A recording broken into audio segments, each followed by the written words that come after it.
Hello. तो आपको लगता है कि आपको इंडियन कोरियन क्रेज़ के बारे में पता है। अच्छी बात है। ये वीडियो उनके लिए है जो साउथ कोरिया को हेट दे रहे हैं इसके लिए, या उनके लिए है जिन्हें समझ नहीं आता है कि ये जनरेशन के पॉप के पीछे पागल क्यों है। मैं आया हूँ आपकी जिज्ञासा मिटाने। पहले तो ये कि अगर आप उन्हें बस हेट करते हो क्योंकि बहुत लोग उन्हें पसंद करते हैं और आपसे देखा नहीं जा रहा, तो ये आपकी प्रॉब्लम है, ना कि उनकी।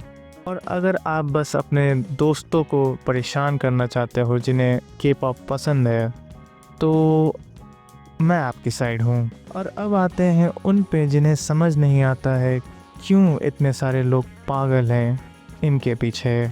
इसका आंसर है 3 वर्ड्स में।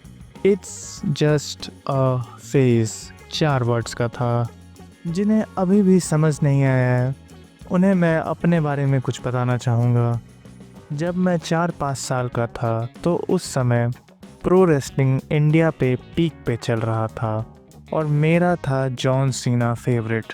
और मुझे अभी भी याद है कि अगर कोई सीना के बारे में बुरा बोल दे तो मैं उसे मारने लगता था। लगभग मैं 10 साल तक जॉन सीना के पीछे पागल था। मैं बहुत कुछ करता था। मेरे पास एक टी शर्ट था और एक पेंसिल भी था जिस पे जॉन सीना बना हुआ था। फिर मुझे रियलाइज़ हुआ मेरा हीरो मुझे बचाने कभी नहीं आने वाला है। मैं खुद ही का हीरो हूँ। और जब सीना अब रिटायर होने वाला है मुझे फ़र्क नहीं पड़ता, क्योंकि वो एक फेज़ था और अब मैं आगे बढ़ चुका हूँ। मैं तो कभी भी कोरियन मीडिया का इतना बड़ा फ़ैन नहीं था, पर मेरा एक दोस्त था, उसे बीटीएस बहुत पसंद था और मैं उससे चिढ़ाते रहता था। और अब जब मैंने उसके बर्थडे पे उसे बीटीएस की डायरी दी, उसे याद भी नहीं है उसने कहाँ रखा।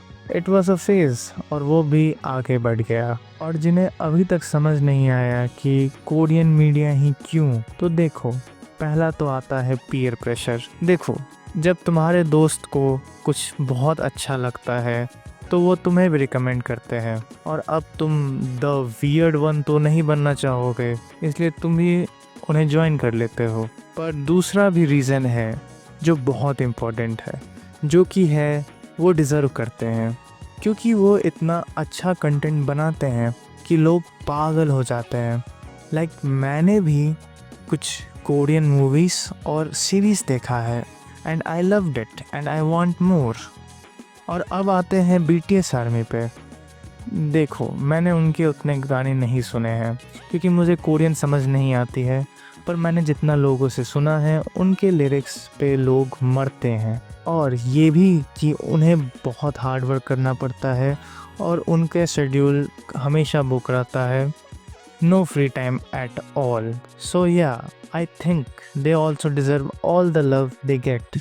अब मैं उनकी खूबसूरती पे बात नहीं करूँगा। सबके ब्यूटी स्टैंडर्ड्स अलग होते हैं। कुछ लोगों को मेकअप करना अच्छा लगता है और कुछ को नहीं। कुछ लोगों को क्लीन शेवन लुक अच्छा लगता है और कुछ लोगों को नहीं। इस पे किसी को हेट करना मुझे समझ नहीं आता है।